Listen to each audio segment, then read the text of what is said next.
120 days to sell property purchased close to an Air Force base in Wyoming.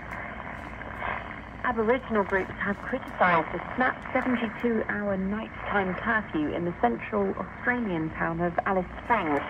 It was imposed after a mass brawl involving 80 people and attacks on the police. About a quarter of the desert town's population of 25,000 people are indigenous. Phil Mercer reports from Sydney. Aboriginal legal groups say the 3-day emergency declaration in Alice Springs is an overreaction. They insist there's no evidence that snap curfews work. It was imposed after what the authorities said was 72 hours of horror in Alice Springs, including a mass brawl involving up to 80 people and attacks on police officers.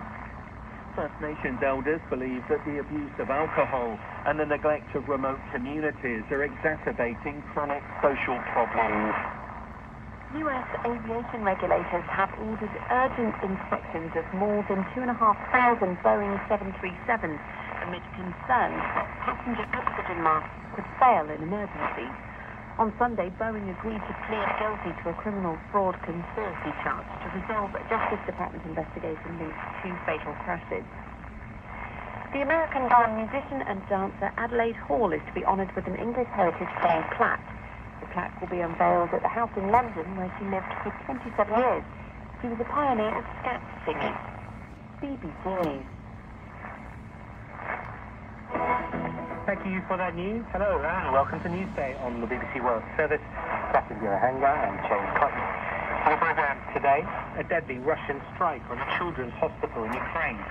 We speak to a senior American congressman who is now calling on Joe Biden to step down as the Democratic Party candidate in November's elections. You can send us your view on that by WhatsApp or text message. Our number, as ever, is +44 77 86 20 50 85. And we'll get the latest from France on Sunday's startling election results.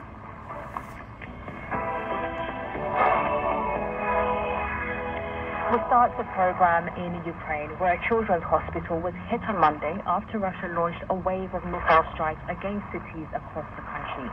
2 people died when the Okhmadat Children's Hospital, Ukraine's biggest pediatrics facility, sustained major damage during the blast. More than 30 people were killed and more than 150 were injured in strikes all over Ukraine. The UN Security Council is to convene later today at the request of Ukraine's President Zelensky. European officials have described the Russian attack as a war crime. Speaking at a news conference, the US State Department spokesperson Matthew Miller denounced the strike. We are sure it was a Russian attack. We've seen Russia unleash another savage missile attack hitting civilians in Kyiv and other cities across Ukraine. We are seeing reports that at least 23 civilians were killed in Ukraine in these missile attacks. Pictures from the scene in Kyiv show young children, some with IV drips, sitting outside the hospital as it was evacuated. Let's go live now to Kyiv and speak to Eva Kurilets, the head of operations in Ukraine for Razum, a non-profit organization. She spent all of yesterday at the site of the hospital attack. Thank you for joining us on the program, Eva. You spent the day at the hospital there in Kyiv. Just describe to us what happened and what you saw. Thank you for your invitation. That was incredibly hard day for the whole Ukraine yesterday. Russian missile hit the Okhmadat Children's Hospital, and you must understand that I'm a mom of 7-year-old daughter, and we've been there for several times. That's one of the biggest hospitals in Ukraine, and lots of kids with incredibly hard diseases, with cancer, with scoliosis, which need treatment. They come from all over the Ukraine to get this help, to get this treatment. And that's what heartbroken pictures. Lots of kids covered with blood. A scared mom. The pictures there was horrible, but lots of people all over the Kyiv came to help.